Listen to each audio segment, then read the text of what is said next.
So we're jacking the cluster out of this guy here. This happens to be the Chrysler version too. Oh yeah. Is this the SX though? No, it's got a 3.3, but the cluster should be the same. We'll look at the connector and see. Hopefully. But it's got the same looking cluster. We're just gonna go ahead and pop that out. And we're also gonna pop a window switch because I fucking broke the last one. Hey look, this door panel even lines up improperly like the last one. I think they all do that. That's funny. They didn't care. And yes, we are at the pick and pull we always go to. Out in St. John's. Oh yeah, we're gonna have fun with that shift lever. Oh, they already got it. So the old brake. Oh, look at that! Never mind, we don't have to put a key in. Somebody already broke that for us. And here's a sign we found. Car broke down, will be moved before 6 p.m. and this was 2/06/12. So this was last month. Please do not tow, thanks. I have a feeling, just looking at the transmission pan, because it is dropped in the ground, there's a lot of metal shavings on it, the fluids. But yes, this one probably, this transmission probably took a shit, and it looks like the factory one, so. Ow, ow.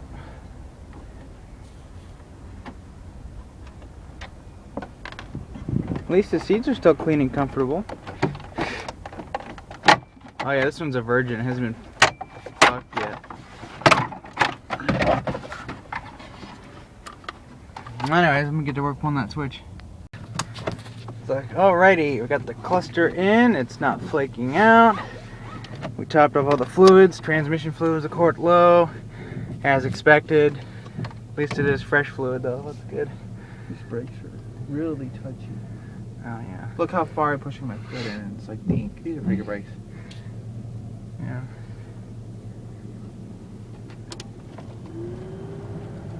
Heat works beautifully.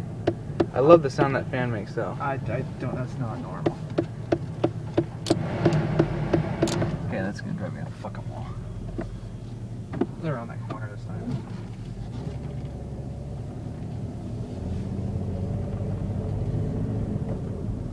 I'm glad I've experienced doing these things before. Because my woman's, I've like learned it. I learned in a minivan. That's one of the things I practiced in, and I also got to drive my girlfriend's. Oh, that's dead end, isn't it? No, that's where we drive. Oh, is it? True, yeah. Ooh. So you're driving your girlfriend's what? My girlfriend's well, my fiance, excuse me. My fiance's mother or grandmother's car, which is a 2005 one of these. Oh yeah. Smoker edition or Non-smoker. Which way do you want to go? that way? What do you think? Are you good? Yeah. I think it's happy now. Look at us. Just like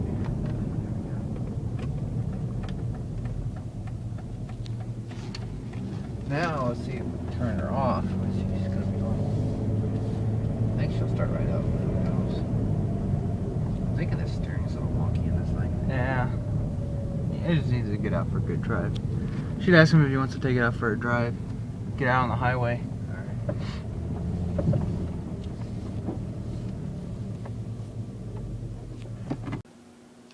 Okay, so we got the new cluster in. We have solved the problem. And now that I'm home, I have taken the old cluster with me. And me and my dad have gone through and diagnosed what was wrong with it. And it suffered the same problem that my lamp out control module had in my Ford Explorer. It was a broken solder joint.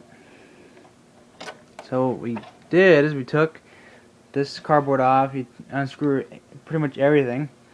You have to unscrew all these screws here, and this will let you pull this lens assembly out.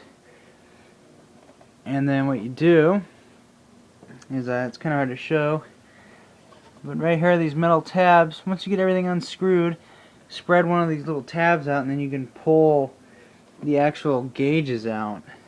Not individually, but you can pull that as an assembly.